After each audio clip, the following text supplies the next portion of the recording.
Hello again and welcome to Lesson 3.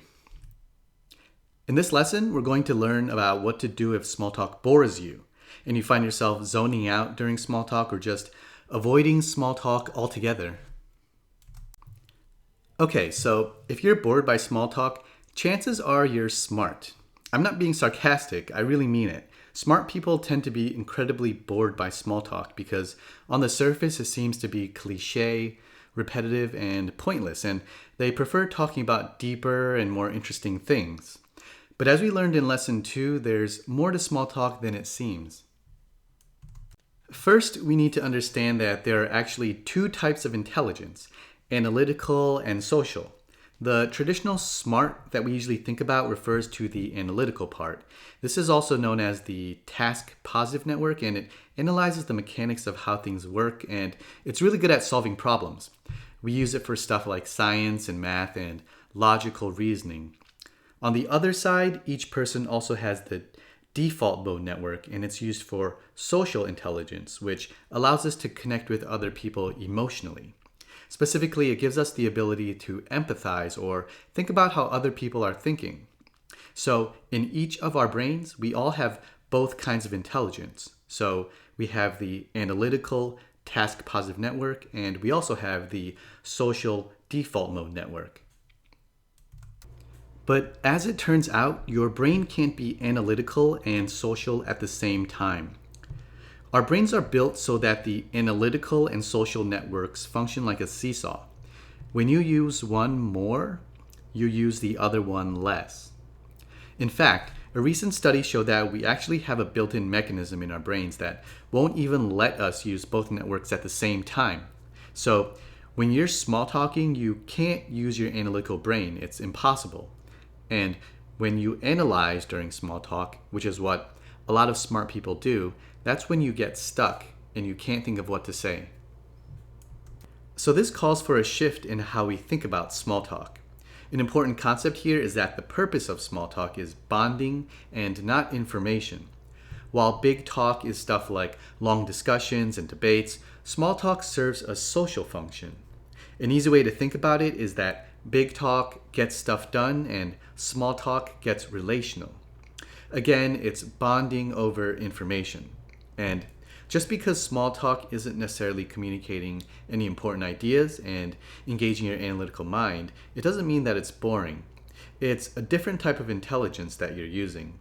And just like math or science, it can be learned and it can be practiced.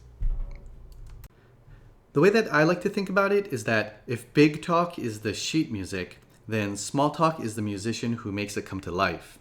Small talk is about communicating emotions and not so much the actual words that you're using. Something else that helps us be less bored is realizing that everyone is a genius. Albert Einstein once said, "Everybody is a genius, but if you judge a fish by its ability to climb a tree, it will live its whole life believing that it is stupid." We have a tendency to judge other people based on what we think is smart or interesting, and that's usually based on what we know, what we're good at, or what we're bad at. But each person has some sort of genius, and there's a lot you can learn from every person you meet through every small talk interaction you have, even if it's just a few minutes. And you know what? Although the traditional smart people have their high IQs, there are so many other types of geniuses. There are athletic geniuses, comedic geniuses, linguistic, culinary. There's pretty much a genius for anything you can think of. And even though they might not be able to engage with you about astrophysics or computer programming or whatever you're interested in, there's something that they know that you don't. Some place they've been, something they've experienced, or something they're good at. So start thinking of small talk as opportunities to broaden your world. Small talk expands your brain through other people. Every time you meet someone new, there's an opportunity to learn something.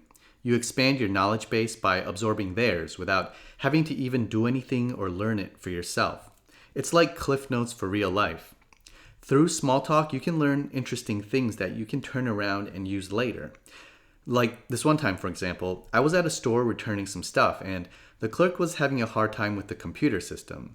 I started small talking with her, and asking her about it. And before you know it, I was learning all sorts of information about the company. And this is just one example. In many cases, people will happily teach you things just because you're interested. Another thing is that small talk is fast and unpredictable. It's full of rapid back and forths and random topic changes, and by doing it as much as possible, you exercise your default mode brain and build up the ability to think on your feet. And if you're still not convinced, small talk is just simply a great way to make the world a better place. So just do it, okay? All right, let's do an exercise. Below the video, I have a link to a worksheet. It's a list summarizing all the ideas from this lesson. Now, not everything will resonate with you, so go through the list and check off the one item that resonates with you the most. Okay? Only the top choice. I want you to pick the one that you think helps the most with changing the way you see small talk. Which of the ideas helps you to not be as bored? Or if you're not really bored by small talk, check off the item that helps motivate you to actually do it. Now, once you've done that, I want you to remember this thing and keep it in your back pocket until your next conversation.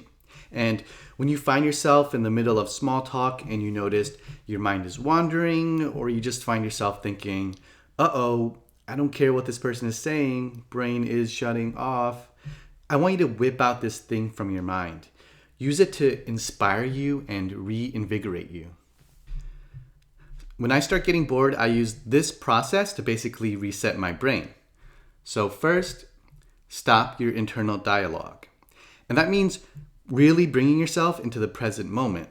For me, the best way to do this is to focus on visualizing whatever the person is talking about. So really listen and pay attention to what they're saying, not your own thoughts. Then, quickly remind yourself of the reason that you picked before. You'll notice that if you give your brain a reason to focus, it'll be much easier to give your full attention to the conversation.